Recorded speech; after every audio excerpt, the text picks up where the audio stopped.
ឥឡូវនេះខ្ញុំកំពុងតែស្ថិតនៅពីមុខមណ្ឌលសន្និបាតនិងពិព័រណ៍កោះពេជ្រដើម្បីចូលរួមក្នុងកម្មវិធីនិវិជាតិវិទ្យាសាស្ត្របច្ចេកវិទ្យានិងនវានុវត្តន៍លើកទី4កម្មវិធីនបត់នវានុវត្តន៍ដើម្បីវឌ្ឍនភាពជាតិដែលរៀបចំឡើងដោយក្រសួងឧស្សាហកម្មវិទ្យាសាស្ត្របច្ចេកវិទ្យានិងនវានុវត្តន៍កម្មវិធីនេះត្រូវបានរៀបចំឡើងរយៈពេល3ថ្ងៃចាប់ពីថ្ងៃទី26ដល់ថ្ងៃទី28ខែមិនិនាឆ្នាំ2026តោះចង់ដឹងថានៅខាងក្នុងមានអ្វីដែលប្លែកតោះចូលរួមជាមួយខ្ញុំទាំងអស់គ្នា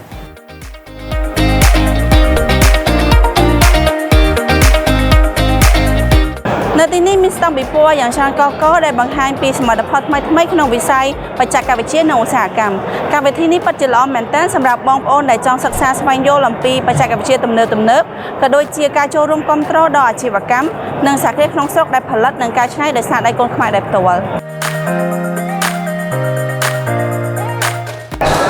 នៅក្នុងនេះផងដែរវត្តមានរបស់ធនាគារ SME ក៏បានចូលរួមដាក់ស្តង់ពិព័រណ៍ដែលលោកអ្នកអាចធ្វើការសាកសួរព័ត៌មានអំពីសេវាកម្មឬផលិតផលរបស់ធនាគារឬប្រឹក្សាយោបល់អំពីផែនការអាជីវកម្មរបស់លោកអ្នកជាមួយនឹងមន្ត្រីជំនាញរបស់ធនាគារផ្ទាល់ផងដែរសូមអញ្ជើញបងប្អូនចូលរួមឲ្យបានច្រើនកកដើម្បីលើកទឹកចិត្តដល់នវានុវត្តន៍កម្ពុជាក៏ដូចជាជំរុញសន្ទុះនៃវិស័យបច្ចេកវិទ្យានិងឧស្សាហកម្មនៅក្នុងប្រទេសកម្ពុជាដែលធ្វើឡើងចាប់ពីម៉ោង 8 ព្រឹករហូតដល់ម៉ោង 8 យប់